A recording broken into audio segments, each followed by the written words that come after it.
अस्सलाम वालेकुम। किचन में काम करते हुए छोटे छोटे हैक्स हमारे बहुत ही काम आते हैं, जो ना सिर्फ हमारे काम को आसान कर देते हैं बल्कि हमारी काम को हम इंजॉय भी करते हैं। तो आज मैं आपके साथ ऐसे ही कुछ बहुत ही आसान और अच्छे से हैक्स शेयर करूंगी जो यकीनन आपके काम ज़रूर आएंगे।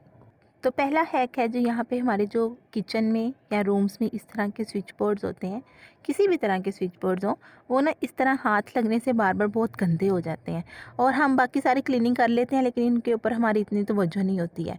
तो इनको भी साफ़ करना ज़रूरी है। अगर ये भी रूम की दीवारों पर गंदे से नज़र आएँ तो ये भी अच्छे नहीं लगते। तो इनको साफ़ करने के लिए किसी कपड़े वगैरह का इस्तेमाल करने की ज़रूरत नहीं है।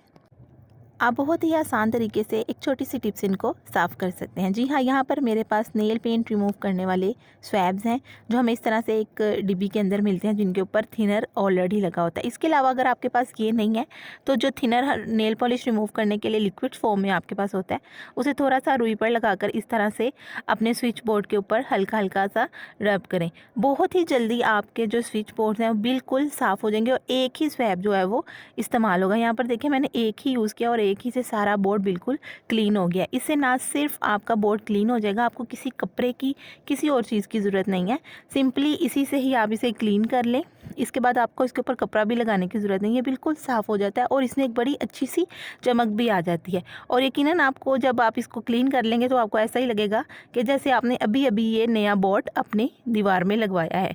तो इतनी अच्छी तरह से ये क्लीन कर देता है और आपका काम बहुत ही आसान हो जाता है, बहुत जल्दी भी हो जाता है। आजकल बरसात का मौसम है तो ख़ास ख्याल रखिए कि आपने जूता जो है वो प्लास्टिक का ज़रूर पहना हुआ हो और कोशिश करें कि आप जब इसे साफ़ कर रहे हो तो आपका जो मेन स्विच है वो बंद हो। ख़ास तौर पर जब ये स्विच लगाने वाले जो होल्स होते हैं, इनके अंदर अपनी फिंगर मत कीजिए, वरना इनमें अर्थ होता है, आपको अर्थ लगने का भी ख़तरा है। तो अपनी केयर भी कीजिए क्लीनिंग के दौरान और अपना ख्याल भी रखिए, ये सबसे ज़्यादा ज़रूरी है। आई होप ये छोटी सी टिप आपको पसंद आएगी और आपके लिए यूज़फुल रहेगी। इसी तरह से जो इस तरह के बटन्स होते हैं जो हैंग हुए होते हैं, वो भी आप इस तरह से आसानी से क्लीन कर सकते हैं। अगला टिप भी बहुत यूज़फुल है। अक्सर हमें टमाटर का छिलका उतार कर उसको यूज़ करना होता है। तो आप छिलका उतारने के लिए ना हम पीलर यूज़ करते हैं, जिसकी वजह से ना हमारा काफ़ी ज़्यादा टमाटर भी साथ उतर जाता है और टाइम भी बहुत लगता है। कुछ नहीं करना, आपने सिर्फ एक फोक पर या छुरी पर लगाकर हल्का सा अपने टमाटर को आपने गर्म करना है। जब आप इसको गर्म करके इसके छिलके उतारेंगे तो ये देखिए बड़ी ही आसानी से इसके छिलके निकल रहे हैं। यहाँ पे मैं आपको थोड़ा सा उतार के भी दिखाती हूँ। ये देखिए बड़ी ही आसानी से सारा छिलका निकल जाएगा और आपका काम जो है वो चुटकियों में हो जाएगा। एक ही झटके में सारा छिलका आप आसानी से उतार सकते हैं। आपका काम जल्दी हो जाएगा और बहुत सफाई से भी हो जाएगा। आई होप ये भी टिप आपके लिए यूज़फुल रहेगी। आजकल बरसात का मौसम है और किचन में कुछ ना कुछ खाने पीने की चीज़ें गिरती रहती हैं। तो बरसात का मौसम हो या कोई भी मौसम हो, किचन में अक्सर ऐसा होता है कि कीड़ियाँ आ जाती हैं।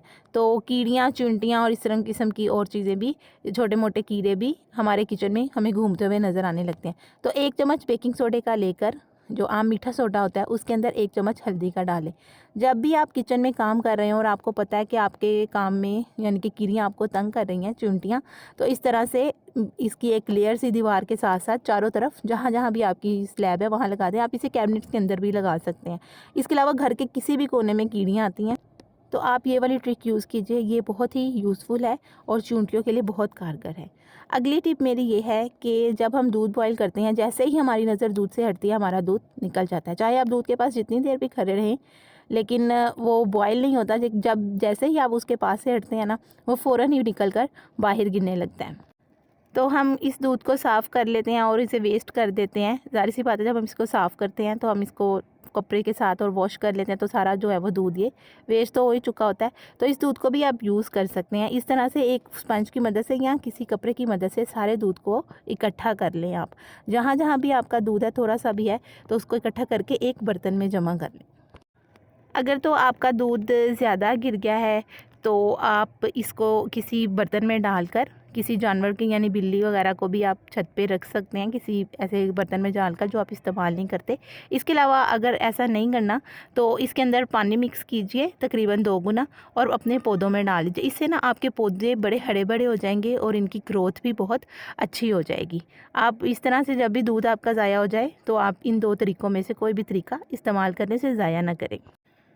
इस तरह की बोतल तो हमारे घर अक्सर आ जाती है और बच्चे भी कई बार शॉप से इस तरह की बोतल ले आते हैं। मसला तब होता है जब इसको खोलना पड़ता है और बच्चे खुलवा के नहीं लाते, या हमारे पास इस तरह बंद फॉर्म में आ जाती है और हमारे पास चाबी भी नहीं होती। तो अगर आपके पास चाबी उस टाइम अवेलेबल ना हो तो ये दरवाजे के ऊपर जो चटखनी के ऊपर इस तरह से बना होता है, ये एक जिसके अंदर चटखनी फंस जाती है, उसके साथ आप 1 से 2 बार इसको इस तरह से खींचेंगे ना ढक्कन के दरमियान में उसके रख के, तो आपका ढक्कन बड़ी आसानी से निकल जाएगा। मुझे उम्मीद है कि ये छोटी छोटी टिप्स आपके लिए यूज़फुल रहेंगी। पसंद आई हो तो, थोड़ी सी भी पसंद आए तो लाइक ज़रूर करें, चैनल को सब्सक्राइब कर दें। And thanks for watching.